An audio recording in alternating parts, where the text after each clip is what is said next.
नमस्कार, HNN news में आपका स्वागत है। मैं हूं आपके साथ नम्रता शर्मा। आइए नजर डालते हैं खबरों पर। हाल ही में अजाक्स के प्रदेश अध्यक्ष संतोष वर्मा के द्वारा ब्राह्मण समाज पर दी गई टिप्पणी पर विवाद गहरा गया है। वहीं अखिल भारतीय ब्राह्मण समाज जिला पन्ना के अध्यक्ष पंडित नंद किशोर पाठक, कथावाचक पंडित राम दुलारे पाठक एवं राम गोपाल तिवारी ने कहा कि ये देश की नारी शक्ति का अपमान है। वो किसी भी वर्ण की हो या किसी अखिल भारतीय सेवा के अधिकारी के द्वारा नारी शक्ति का अपमान किया गया है। ये नीचता की श्रेणी में आता है जो क्षमा योग्य नहीं है। भारत सनातनी देश है, यहाँ हमेशा नारियों की पूजा होती है। ऐसे उच्च अधिकारियों से नैतिक आचरण की अपेक्षा की जाती है, जबकि उनके द्वारा इतना निंदनीय बयान देना प्रशासन की छवि को विपरीत रूप से प्रभावित करता है। वहीं उन्होंने मांग की है कि इन्हें तत्काल प्रभाव से निलंबित कर एफआईआर दर्ज की जाए।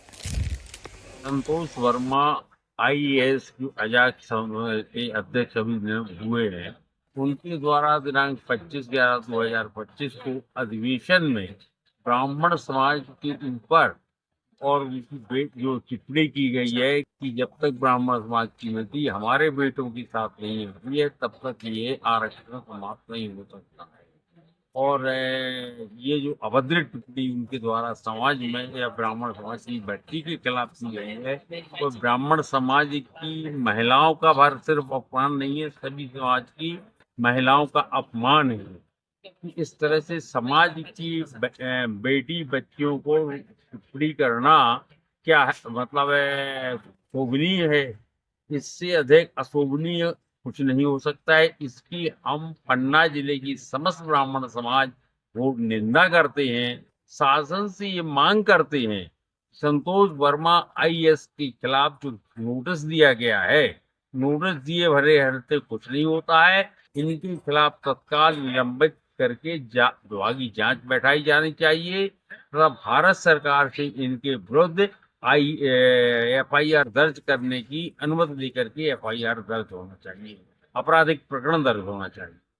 मैं पंडित नंद किशोर पाठक, अखंड ब्राह्मण सेवा समिति भारतवर्ष का संगठन मंत्री होने के नाते मैं संतोष वर्मा के इस कुकृत्य की घोर निंदा करते हुए और उनको तत्काल शासन से अनुरोध करूंगा कि उनको बर्खास्त करा जाए, उनके ऊपर कानूनी कार्रवाई की जाए और उनको जेल में डाल दिया जाए, क्योंकि वो समाज में बेमनस्ता फैला रहे हैं और अनाप शनाप कुछ भी समाज के सामने बोले जा रहे हैं। उनका कहना यह है कि 27 मिनट का मेरा भाषण था, जिसमें 7 सेकंड की वीडियो क्लिपिंग काट के गलत बयानबाजी करके तोड़ मोड़ के पेश किया गया है। तोड़ मरोड़ने की बात ही नहीं हो उसमें। आप साफ बोलते जा रहे हो, ऑन रिकॉर्ड बोलते जा रहे हो, आप बहन बेटियों के लिए तो कुछ भी बोलते जा रहे हो कि ब्राह्मण की बेटी आरक्षण के कारण या जो भी है, मतलब अपमानजनक टिप्पणी करी जो हम नहीं बोल सकते उसमें। तो क्या लगता क्या है, ऐसे अधिकारी शासन बचा रहा है? बिल्कुल शासन बचा रहा है। शासन को उनके ऊपर कठोर कार्रवाई करना चाहिए। हम लोग विभिन्न संगठन के लोग जगह जगह उसके खिलाफ धरना प्रदर्शन कर रहे हैं और लगातार 3 दिन से लगे हुए हैं। आज भी हमारे सेकंड स्टाफ पे धरना प्रदर्शन हुआ है।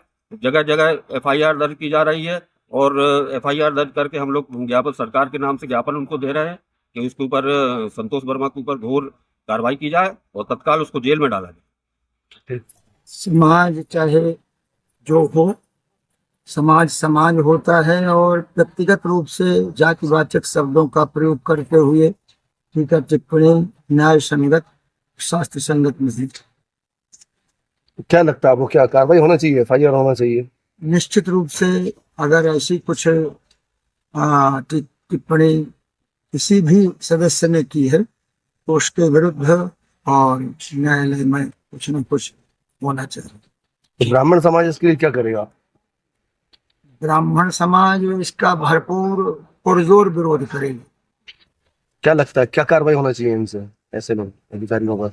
ऐसे लोगों को इस बात का लोगों को पता चल जाना चाहिए कि व्यक्तिगत टिप्पणी करने से आखिर जो है कौन सा अपराध दर्ज होता है, इस बात का उनको भान हो जाना चाहिए।